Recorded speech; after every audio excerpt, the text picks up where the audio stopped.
Rieccoci insieme cari telespettatori, siamo collegati, quindi l'altro nostro approfondimento, l'altra nostra intervista la facciamo con Moreno De Col, presidente, neopresidente CNA Artigiani Veneto. Ben arrivato con noi Presidente, buonasera. Grazie dell'invito.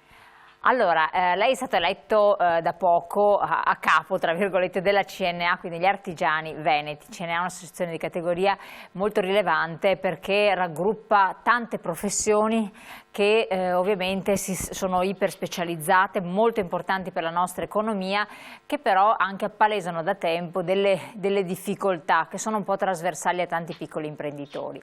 Allora, si presenti, chi è Moreno De Col? Sì, allora Moreno De Col, 62 anni, è nato a Pieve del Pago, in provincia di Belluno, è da anni che opero come nel gruppo dirigente della CNA, ho fatto per 9 anni il presidente della Lappia CNA, cioè la diciamo, declinazione provinciale della CNA, e ho avuto altri incarichi a livello regionale e nazionale, sempre della CNA, e da 25 di settembre di quest'anno sono stato eletto presidente regionale della CNA, che ricordo è Confederazione Nazionale dell'Artigianato e della Piccola Impresa. Mi occupo di edilizia, ho con i fratelli una piccola impresa edile qua in Alpago, in provincia di Belluno, oltre anche ad avere un'attività come libero professionista collegata comunque sempre al settore dell'edilizia, soprattutto legata con l'attività dell'impresa sostanzialmente. Certo, allora siccome Sposato appunto... con due figlie, questo è un po' un quadretto generale della mia posizione. Sì, tipico imprenditore del nord-est, imprenditore veneto quindi. Allora lei è addentro con le mani in pasta nel settore edilizio, però ovviamente segue tutti gli altri ambiti della situazione degli artigiani. Incominciamo un po' con l'edilizia, visto che lei ne è molto a conoscenza ed è un ambito che potrebbe essere veramente ulteriormente di volano per la ripresa economica. Questo benedetto bonus 110%, è rinnovato, non è rinnovato? Come vede la situazione?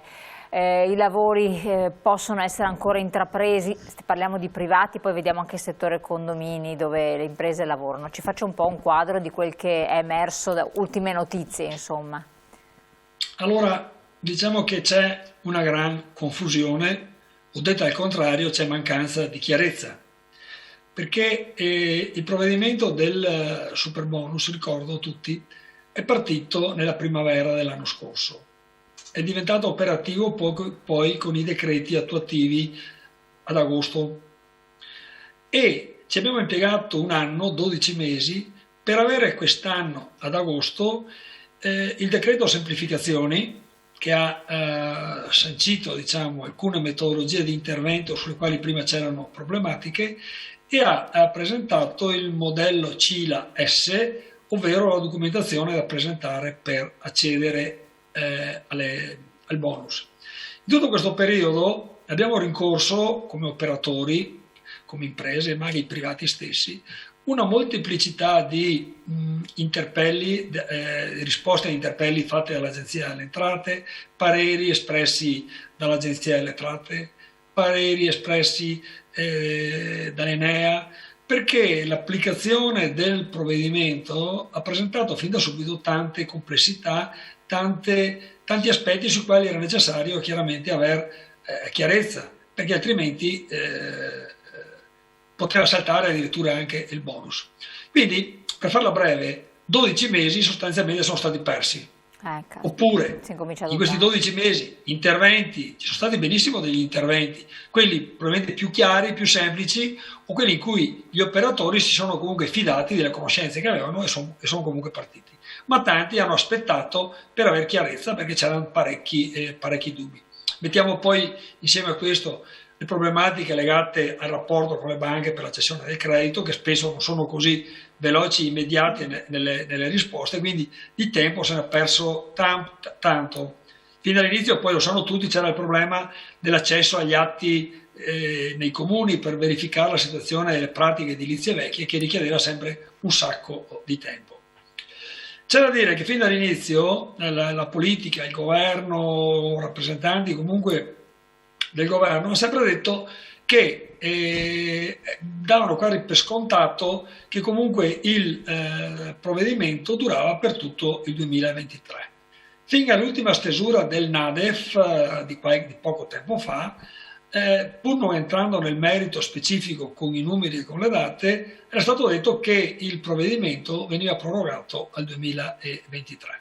E a quel punto tutti i commentatori, la stampa, la parte tecnica ha preso atto di questo e ha detto benissimo, siamo sicuri che tutto procederà. E quindi tanti anche privati si sono tranquillizzati nel dire abbiamo il tempo, viste tutte le problematiche che ci sono state, abbiamo il tempo di organizzarci per fare i lavori, perché poi dobbiamo sommare a questo, e poi magari potremo entrare nel merito, la mancanza di taluni materiali, parlo di tutti i materiali isolanti, sì. L'aumento fortissimo dei prezzi che c'è stato in determinati materiali plastici anche, quindi la materia è abbastanza complicata, non è così immediato poter fare questo tipo di lavori. L'altro giorno, quando il governo ha presentato il documento di economia e finanza che poi ha mandato all'Europa, che dovrebbe approvare domani l'altro in Consiglio dei Ministri, a quanto si è capito, è il risultato invece che le case singole e le unità immobiliari autonomamente utilizzabili non potevano usufruire della proroga e tutto si fermava a giugno del prossimo anno, giugno 2022. Questo ha creato chiaramente un polverone, una sollevazione di tutta la filiera dell'edilizia, perché chiaramente i problemi che dicevo prima, dei quali parlavo prima, non si sono eliminati e le difficoltà quindi per i proprietari delle case singole o delle casette comunque tipo case a schiera o case abbinate di qualche tipo si trovavano in difficoltà. Noi per parte nostra abbiamo sia a livello nazionale ma anche a livello regionale abbiamo cercato di far presente questo e come noi tutto il mondo che opera attorno all'edilizia. Ci auguriamo tutti che il governo possa ritornare sulla sua scelta. Sembra, da quello che si è capito a cose lette oggi, che probabilmente la proroga ci potrà essere anche per le case singole, per le case autonomamente utilizzabili, legate però a un limite di reddito. E la cosa potrebbe anche starci, diciamo, perché chi è già ricco di suo probabilmente i lavori può farseli comunque senza ricorrere a bonus di questo tipo. Purtroppo, e poi chiudo questa parte per non tirarla troppo lunga, il governo fa un conto meramente ragionieristico, cioè dice questo provvedimento ci costa parecchio perché vengono a mancare una bella parte di introiti fiscali nel bilancio dello Stato e quindi non è sostenibile. È vero che vengono a mancare notevoli introiti, però il sistema edilizio genera di suo una crescita del sistema economico, un aumento dell'occupazione, un aumento del gettito dell'IVA, che fatti i conti, alla fine se non è a pareggio quasi, diciamo. Oltre a questo c'è la parte positiva di dire recuperiamo un patrimonio edilizio che è molto vecchio, quindi valorizziamo le proprietà, sistemiamo sismicamente i fabbricati e sappiamo benissimo che costa meno sistemarli prima che pagare i danni anche morali che ci sono dopo, limitiamo il consumo del suolo perché interveniamo sui fabbricati esistenti, quindi nell'insieme ci dovrebbe essere una visione più complessiva, non solamente sui numeri, ma valutare effettivamente il beneficio che può portare alla società, all'ambiente, all'economia un provvedimento di questo tipo. Insomma. Quindi io sono convinto, spero, mi auguro che il governo ritorni sui suoi passi e arrivi a una proroga dei bonus ordinari, è già stato detto anche per l'anno prossimo, e che per il super bonus ci sia quantomeno una possibilità anche per le case singole e potrebbe starci anche l'idea che sia legato al reddito del nucleo familiare o del richiedente che si appresta a fare questo tipo di lavori, che sono quelli che poi hanno più bisogno perché, come dicevo, chi è già ricco di suo, i lavori se li ha già fatti o può farseli tranquillamente senza problemi. Ecco, c'è un altro aspetto che è subentrato, che non era presente fino a qualche mese fa, mentre era tutto nella fase ancora embrionale, il rincaro delle materie prime e soprattutto il fatto che le materie prime non si trovano, cioè non esistono magazzini, per cui c'è chi dice devo mettere i serramenti, mi hanno detto 6 mesi di attesa per dei semplici serramenti, oppure ti lasciano un lavoro a metà, stiamo parlando di case di abitazione, non di seconde o terze case. È un problema reale, ne ho solo accennata un attimo prima in quanto ho detto precedentemente. il problema della disponibilità di materiali, legato poi anche all'aumento dei prezzi di questi tra le altre materiali, cose. chiaramente che sta creando problemi. Cioè, tanto per dire, un cliente proprio ieri, per il quale dovremmo fare un intervento, già stiamo impostando una demolizione e ricostruzione in questo caso, mi dice, era preoccupato appunto per la scadenza dei termini, perché mi fa, sono stato a vedere per le finestre, faccio presente che abbiamo ancora cominciato a fare il progetto di questa casa. Sono andato a vedere delle finestre, giusto per capire, mi hanno detto che se le ordino adesso me le consegnano a maggio dell'anno prossimo. Ecco, poi non è per tutti i produttori evidentemente così, ma questo è il segno di una situazione che pretende una proroga di tempi, perché altrimenti resta un buco nell'acqua, cioè non si va da nessuna parte. E la Assolutamente. mancanza di chiarezza, di certezze, diciamo, sta creando tante difficoltà a chi opera in questo settore. Poi c'è il Un discorso. materiale per un cappotto, se lo ordino adesso me lo consegneranno probabilmente a aprile l'anno prossimo, quindi poi i tempi non ci sono per fare materialmente i lavori, diventa molto difficile.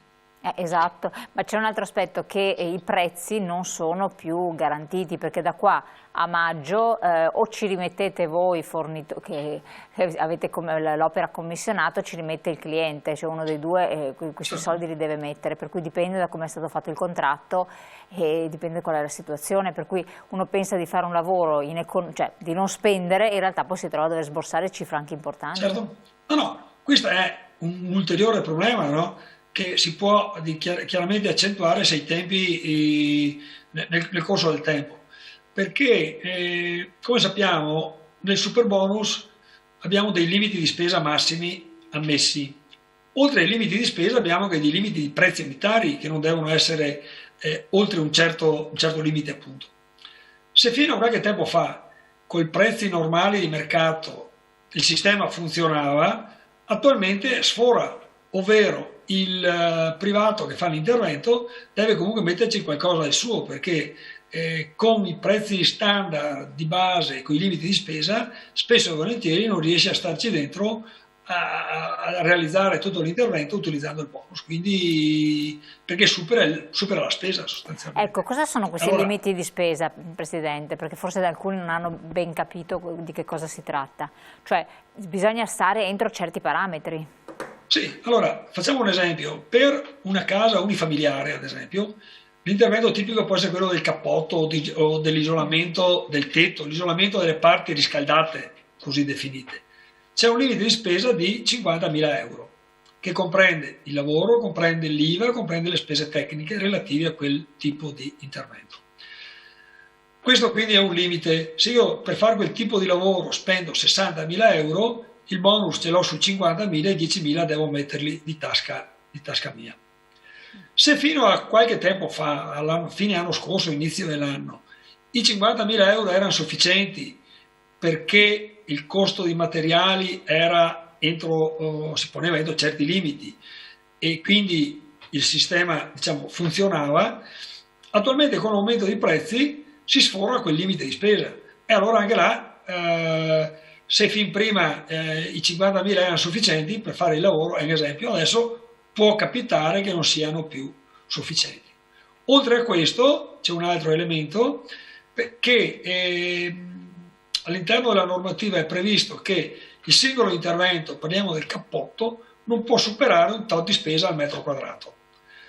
Allora, torniamo sul discorso di prima, con i prezzi precedenti, quel limite di spesa era ampiamente sufficiente per fare quel determinato intervento. Sì. Al momento, con l'aumento di quei prezzi, quel limite di spesa, quel prezzo base, può capitare che non sia più sufficiente, perché il prezzario generale non è stato possibile adeguarlo all'andamento del mercato. C'è un adeguamento, ma in certi casi non è sufficiente. Ad esempio sul legno lamellare, tanto per fare un esempio, il prezzo è letteralmente raddoppiato. Cioè quello che l'anno scorso costava 650 euro a metro cubo, adesso costa 1.300 euro a metro cubo. È solo un esempio, ma per indicare le difficoltà che ci sono, insomma. Quindi è un po' tutto più difficile da gestire. Certo. E quindi anche per di interventi che non sono più partiti, cioè a un certo punto i clienti o i potenziali, diciamo, clienti, non direttamente a me ma da colleghi, hanno rinunciato a fare il lavoro perché la parte che dovevano mettere era troppo grande rispetto alle loro possibilità, e quindi per assolutamente. effetto appunto di queste problematiche che sono subentrate in maniera imprevista, improvvisa, e sulle quali non c'era nessun tipo di controllo. Cioè sostanzialmente se uno il lavoro deve farlo perché deve farlo, la casa fa aria da tutte le parti, ha delle grosse problematiche, ne può trarre un beneficio perché qualcosa risparmia. Mentre l'intento di dire beh, non è che ne abbia proprio bisogno, ma già che ci sono lo faccio, meglio lasciar perdere perché altrimenti se uno non ha i soldi da parte potrebbe essere Esatto, esatto. una tegola importante. Proprio così, proprio così, E proprio così. invece per i condomini sembra che la possibilità ci sia Allora, perché le difficoltà i di condomini deliberare. il condominio è un mondo tutto diverso, ovviamente, Mm, no? Cioè, inizialmente gli interventi sono partiti molto, molto lentamente, perché c'era un sacco di difficoltà interpretative delle norme, come dicevo prima, e anche difficoltà per mettere d'accordo le varie parti che compongono un condominio, no? Dobbiamo mettere l'amministratore, tutti i condomini. Poi faccio l'esempio, c'è uno ha un terrazzino largo 1 metro, se fa il cappotto perde 15 centimetri, il terrazzino gli rimane di 85 centimetri. Dice no, io l'unico spazio aperto che ho verso l'esterno non voglio ridurlo, e quindi non appoggio l'idea di fare il cappotto. È solo un esempio, ma succedono queste cose a livello di condomini, ovviamente. Allora, inizialmente gli interventi sono partiti molto, molto lentamente. C'è da dire invece che dall'estate, durante il corso dell'estate in avanti, ho visto i dati presentati in uno studio proprio pochi giorni fa, sono arrivati al 47% degli interventi complessivi. Quindi probabilmente, passato il primo periodo di rodaggio, i condomini sono partiti bene, e adesso sono già certi di poter usufruire di questi benefici fino a tutto il 2023. E quindi per loro, diciamo, per i condomini in generale va bene. E c'è da dire comunque che, soprattutto nelle città, i condomini sono fabbricati cosiddetti energivori, sì, perché sì. sono mediamente fabbricati abbastanza vecchi, con impianti di riscaldamento molto datati, che consumano moltissimo, non sono isolati, i fabbricati, le pareti, le finestre, e quindi c'è un grosso consumo, ed è utile, necessario, opportuno che vengano fatti interventi di questo tipo, diciamo, anche per la bolletta energetica nazionale, ovviamente, e per Chiaro. l'inquinamento, perché sappiamo benissimo che grossa parte dell'inquinamento delle aree urbane non è dato più tanto dalle macchine, automobili che sono tutte quante Euro 4, 5, 6 o quello che è, ma spesso sono proprio le caldaie Certo, lo degli sappiamo, sì. impianti di riscaldamento che producono un grosso impatto Ecco, lei che ci lavora, è proprio sul peggioramento dell'aria. sì. Quando si fanno questi interventi, la casa deve essere completamente sgombrata, cioè è un restyling completo oppure a volte non è No, beh, così? se a quel cappotto no, si può tranquillamente fare un cappotto e sostituire i serramenti continuando ad abitare dentro casa senza particolari problemi. Cioè sono interventi che interessano la parte esterna del fabbricato, quindi non c'è particolare difficoltà. Cosa diversa è se sommiamo anche un intervento di tipo sismico, cioè un adeguamento sismico, un miglioramento sismico del fabbricato. In questo caso non sempre è possibile agire solamente dall'esterno, con fasciature, rinforzi strutturali esterni, spesso è necessario, cioè può capitare che sia necessario intervenire anche all'interno, e in questo caso il fabbricato diventa per forza di cose inagibile durante le fasi di esecuzione dei lavori. Ma dai dati che dicevo, di quali parlavo prima di questo studio, purtroppo, dico io, la quota parte di sisma bonus è veramente minoritaria Certo, rispetto al sì, totale. Cioè chiaro. leggevo, se non ricordo male, a settembre di quest'anno, su 7 milioni di euro, 7 miliardi di euro di interventi per l'eco bonus, quindi per l'isolamento, per i serramenti, per le caldaie, ci sono 350 milioni di sisma bonus. Quindi la proporzione è molto, cioè il rapporto è molto più alto per Certo, gli sì. interventi di isolamento. E questo non va bene perché sappiamo benissimo, io ho la cartina dietro di me La, della la sismicità del vedevo, territorio infatti, la stavo italiano, proprio guardando. e di là c'è quella del Veneto. Io abito nella zona rossa, che è la zona 1, proprio quella Sì, più pesante dal punto di vista sismico. E isolare il fabbricato e migliorarlo dal punto di vista energetico va benissimo, però se la struttura sotto non è idonea, vorrei dire che è un lavoro fatto per niente quasi. Cioè è come nascondere la polvere sotto il tappeto, si Sì, diceva, no, no? no, ha ragione. Cioè, bisogna partire dalla struttura del fabbricato, renderla sicura, soprattutto e durabile negli anni e in grado di sopportare le azioni sismiche e poi passare anche all'isolamento e al miglioramento energetico e estetico del fabbricato. Ecco. Purtroppo questa è una visione che non ha ancora raggiunto tutti i potenziali utilizzatori.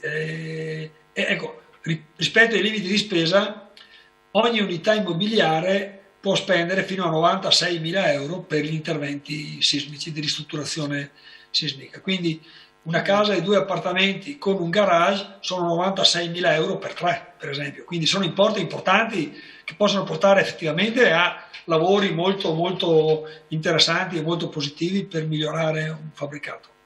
E invece per quel che riguarda il bonus facciate, che anche quello avrebbe dato una rinfrescata alle nostre città, dove purtroppo poi tra l'altro a causa anche degli scambiamenti climatici è piovuto tantissimo, le facciate sono veramente disastrate di tantissimi edifici, per cui avrebbe potuto contribuire a un bel rinnovamento.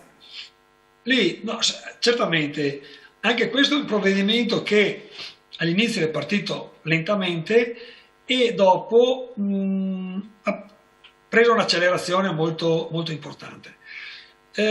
Sembra che non ci sia più il prossimo anno, vedremo adesso nel documento definitivo cosa succederà.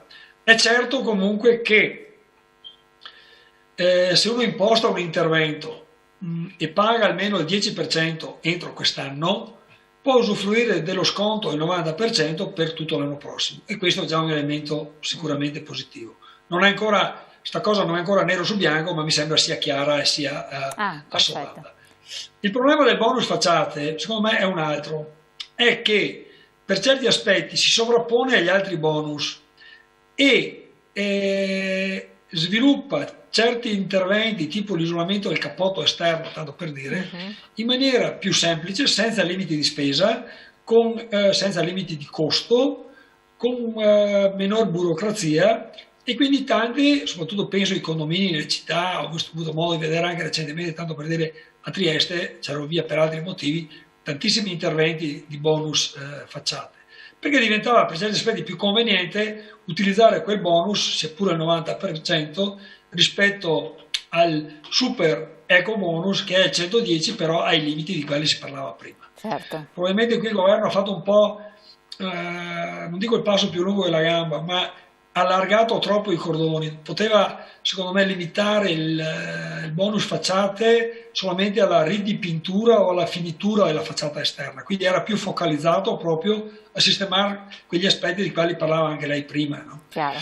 Vedremo adesso quello che succederà, insomma. Può essere che rientri con una percentuale di sconto più basso, vedremo un attimo. Sicuramente è un aspetto, un intervento importante. So che era stato voluto soprattutto dal Ministero della Cultura, perché c'è la necessità nei nostri centri abitati, sia nelle città che nei paesetti piccoli dove abito io, per esempio, che ci sia una riqualificazione del decoro e degli aspetti esterni dei fabbricati. È molto importante anche per quella vocazione turistica che diciamo di avere come territorio italiano e veneto in particolare. Assolutamente, a parte che ci sono alcune zone che ne erano escluse purtroppo.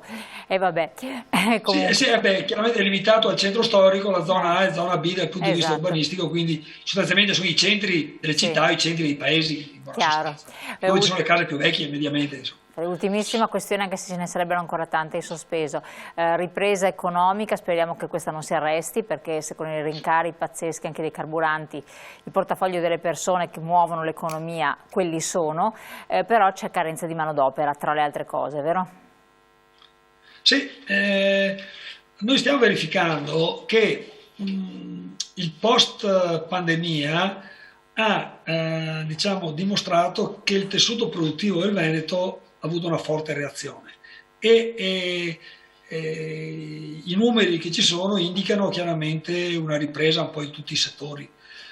Dell'edilizia abbiamo parlato, ma non è solo quello, diciamo in generale i numeri sono positivi un po' dappertutto, parlo anche della meccanica, in generale un po' dappertutto. E chiaramente questa ripresa va a scontrarsi chiaramente con gli elementi di quali si parlava anche prima, ovvero l'aumento dei prezzi dei materiali e, altro grosso problema, la mancanza di manodopera qualificata. Abbiamo pubblicato recentemente alcuni dati di uno studio della CNA nazionale, poi adattato anche al nostro ambito regionale, ed effettivamente c'è un grosso numero di imprese, di ditte, di aziende che vorrebbero assumere, ma non trovano il personale qualificato da inserire nei propri organici. E questo è un bel problema Assolutamente. perché chiaramente non si riesce a cogliere gli elementi di crescita che in questo momento ci sono. Sappiamo che i dati del Veneto danno un segno positivo del PIL superiore a quello che c'è in ambito nazionale, che si parla del 6%, quindi il Veneto il dato dovrebbe essere superiore. È che se non c'è manodopera, ad esempio, diventa difficile poi sostenere con Infatti. forza questa situazione. E lì c'è un grosso problema, secondo me, legato al mondo della formazione, dell'istruzione. Ci dovrebbe essere, tutti lo dicono, ma ancora non è, o si sta iniziando adesso probabilmente, a valorizzare di più il lavoro manuale, il Anziché lavoro che può essere fatto nella bottega artigiana come una volta, diciamo. Stanno partendo questi ITS, cioè gli istituti tecnici di formazione superiore, non è l'università, ma è un gradino successivo alla chiaro. scuola media superiore, ed può essere un passaggio importante perché il lavoro attuale non è più il lavoro puramente manuale come era una volta, ma richiede competenze, richiede di No, ma infatti. approcciarsi alla digitalizzazione, all'innovazione, e quindi ci vuole gente preparata, giovani ragazzi che studiano, che sono in grado di entrare velocemente in queste metodologie, in queste ottiche nuove rispetto al passato. Ed è una sfida che il mondo della produzione, il mondo produttivo, il mondo soprattutto delle nostre piccole imprese deve cercare di percorrere e vincere, insomma, per Assolutamente. quanto possibile. Presidente, troveremo magari l'occasione ancora di parlare di questi temi perché ce ne sono ancora tanti sospesi, noi abbiamo parlato della burocrazia, della svolta green e di tanto altro ancora. Comunque io la ringrazio, il tempo è volato, le auguro buon lavoro naturalmente, in bocca al lupo per il suo nuovo ruolo, insomma la sua nuova carica, e la ringrazio ancora, ringraziamo voi telespettatori di averci seguito in questa puntata, la potete naturalmente rivedere in replica sul nostro sito internet. Grazie. Sì. E, grazie a lei. Buona serata, buon proseguimento, ci vediamo domani.